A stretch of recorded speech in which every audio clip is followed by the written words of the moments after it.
Hello guys and welcome to the channel. Today we're going to discuss about the introduction to limits. I will do videos in English, but you'll see that we have an Albanian languages right there. Okay, I've done three exercises, the exercise 1, exercise 2 and the exercise 3 that are the introduction. And we'll see that how can we solve different type of those problems. Okay, let's continue with exercise 1.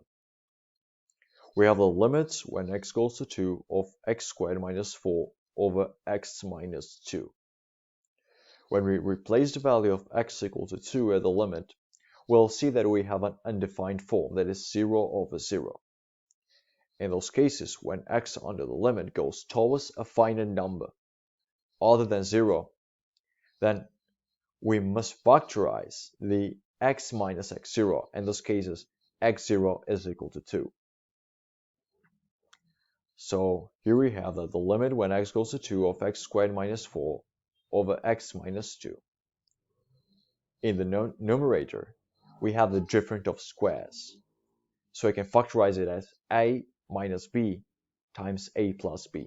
And we have x minus 2 and x plus 2. X minus 2 cancels out, and we end up with the limit when x goes to 2 of x plus 2, and that is equal to 4. Okay, let's move on to the exercise 2.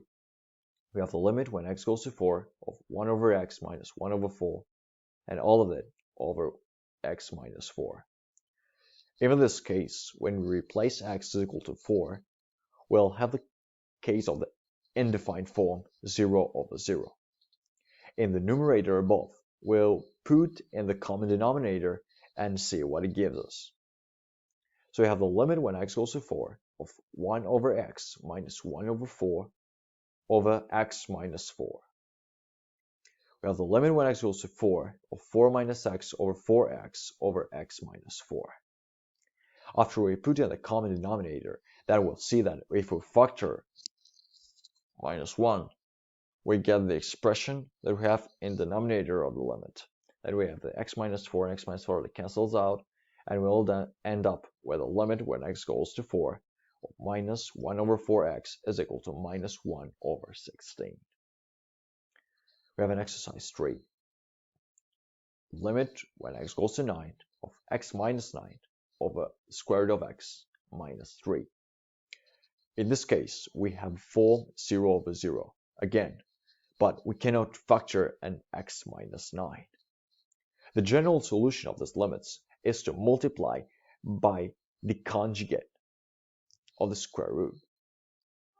So we have the denominator, then we have the square root of x minus 3, and we have to multiply the both numerator and denominator with the conjugate of this. So if I have an expression as in our case in denominator, its conjugate is the change of the sign before the number 3. So the conjugate of this is the square root of x plus 3. And we have the limit when x goes to 9 of x minus 9 times the square root of x plus 3 over the square root of x minus 3 times square root of x plus 3. And we end up with a limit when x goes to 9 of x minus 9 times the square root of x plus 3 over x minus 9. And we have the x minus 9 that cancels out, and we end up with a limit when x goes to 9 of the square root of x plus 3, and that is equal to 6. Thank you guys for today, and we'll see in the next video.